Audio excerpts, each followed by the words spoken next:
He's just 6 years old, still soft in the face, still dreaming of running in open fields, still waking up to his mother's voice. But that ends in 1 hour.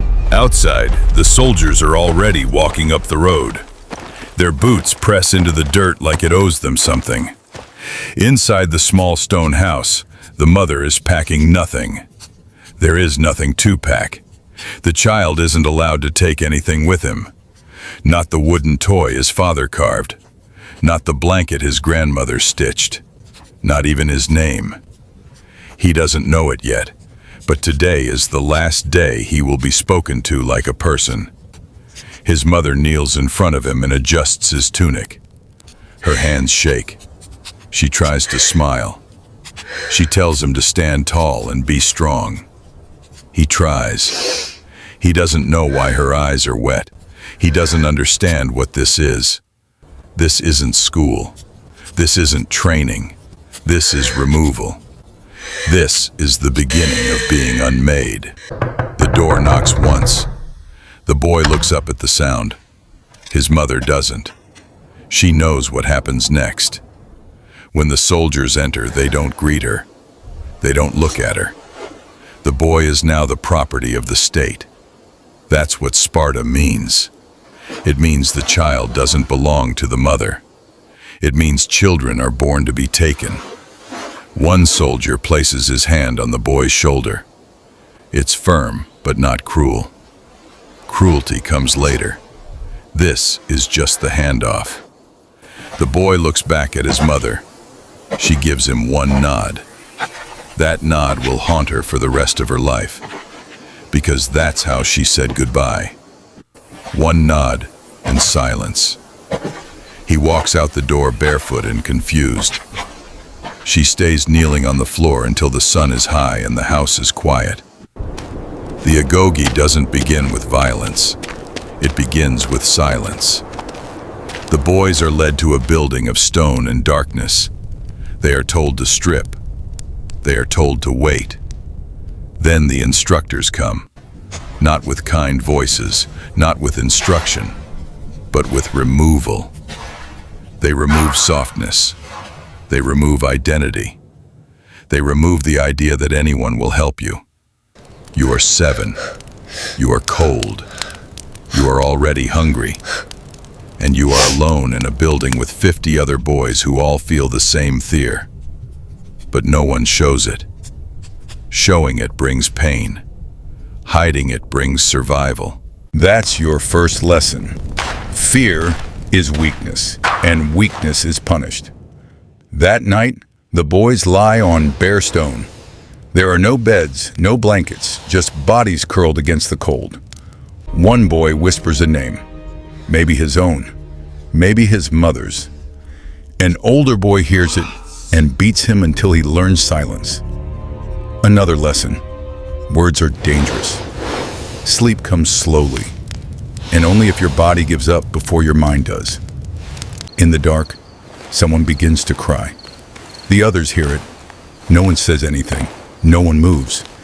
But the crying boy disappears before sunrise. No one speaks his name again. Maybe no one knew it. Maybe that was the point. This is how soldiers are made. Not through training. Through erasure, through reshaping. Through turning a child into a tool. Because Sparta doesn't want people. It wants weapons that look like people. It wants killers who feel nothing. If you're enjoying this video, like and subscribe to the Grimveil channel for more dark dives you won't forget. And it starts that process with children who are too young to fight, but old enough to be broken. Before the child was taken, before the boy became a weapon, there was the woman. She did not choose to become a mother. Not really. In Sparta, motherhood was not a personal decision. It was a national assignment. Women were measured like cattle, their hips inspected, their strength tested, their bloodlines traced. Then the state decided who they would breed with. Not love, not marry. Breed. Because Sparta didn't believe in romance. It believed in eugenics.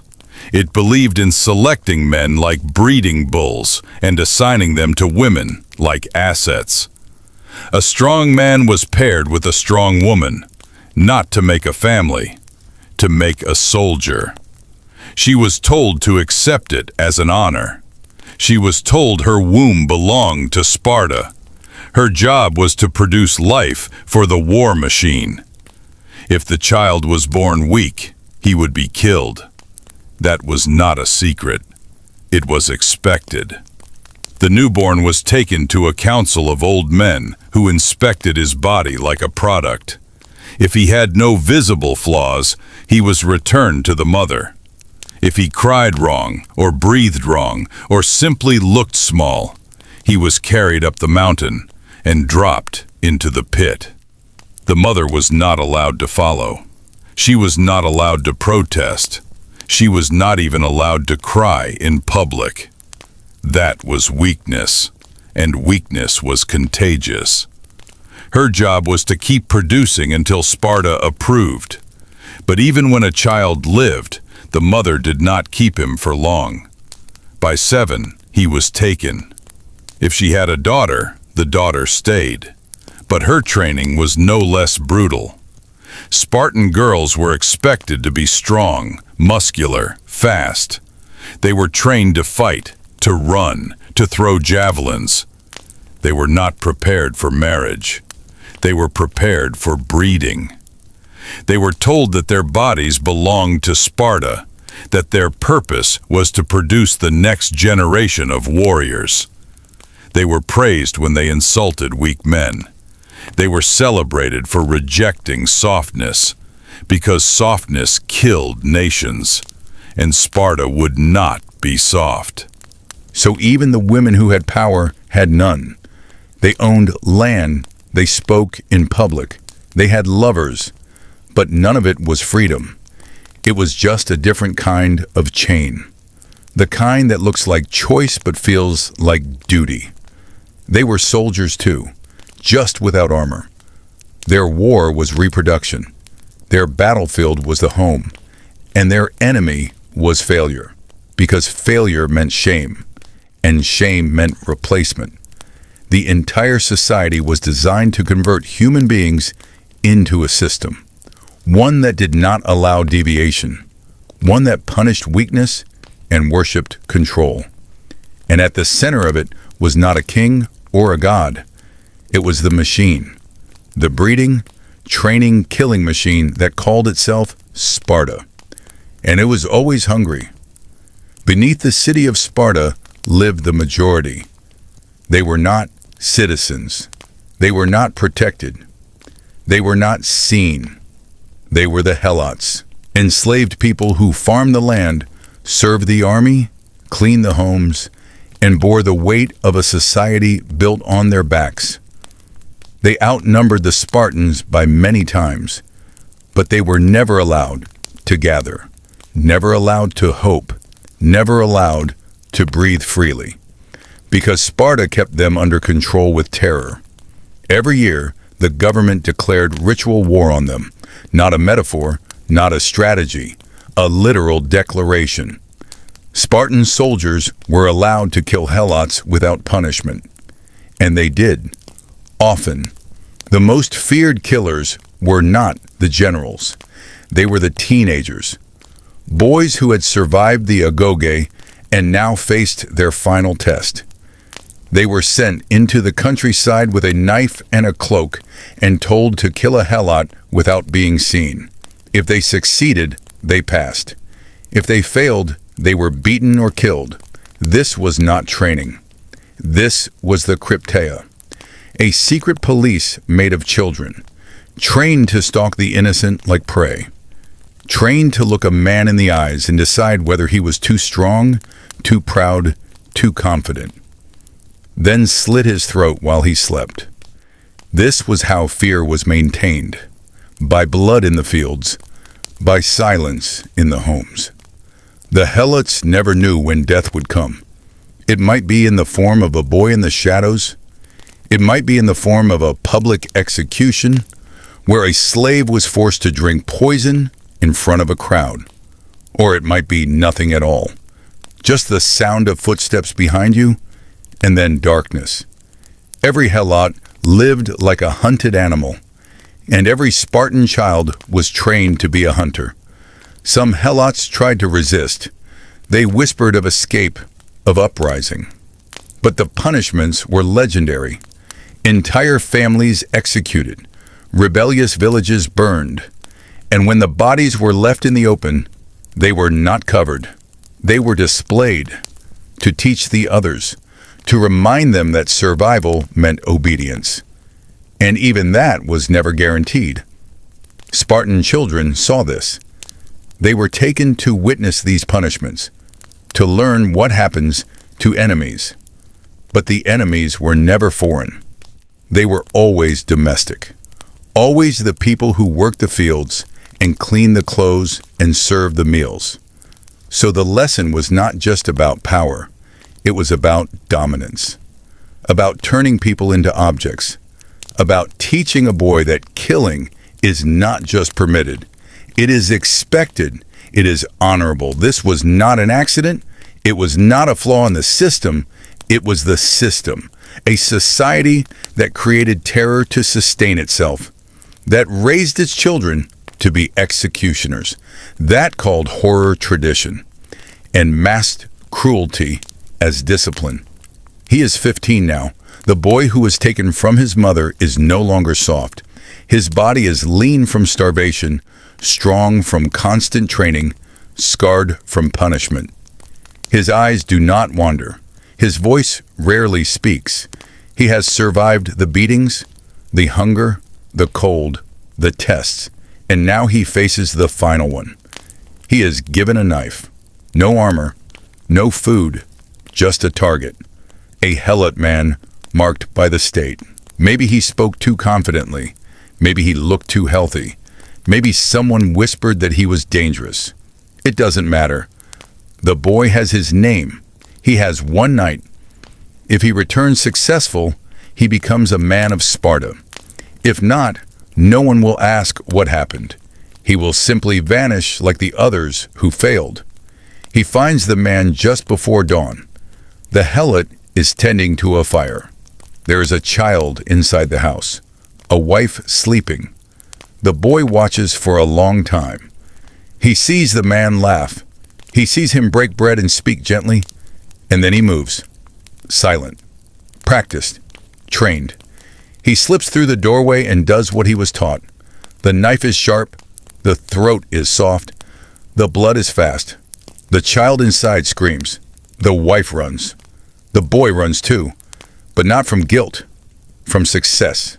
He has passed. The state will reward him. But something in his chest feels strange. Not pain, not grief, just the faint echo of something human trying to return. When he comes back, the elders nod. He has done what generations have done before him. He is now a full citizen, a man among men. But he is empty. There is no ceremony, no celebration, just the next command, the next war, the next order. And he will follow it, because that is what he was built for. But Sparta is changing. The population is shrinking. The standards are too high. Too many boys die in training. Too many babies are thrown away. Too few women survive childbirth. The machine is running out of fuel. Other cities begin to grow. Athens, Thebes, even the old enemies return stronger. Sparta cannot adapt. It refuses to change. Its laws are sacred. Its customs unbreakable. And so it begins to die. There is no grand invasion, no final battle, just slow decay. The ranks of soldiers thin. The helots sense it, but are too broken to rise. The women grow older. The boys vanish. And the city becomes quiet. The kind of quiet that feels like a warning. The kind that lingers after something terrible has happened. In the end, Sparta disappears, not because it was defeated, but because it was perfect. Too perfect to evolve. Too cruel to sustain. Too rigid to survive. Its strength was its weakness. Its discipline was its death. And all that remains are ruins, stories, and warnings carved in stone. Sparta is gone, but its shadow remains. Not in ruins or relics or statues, but in ideas.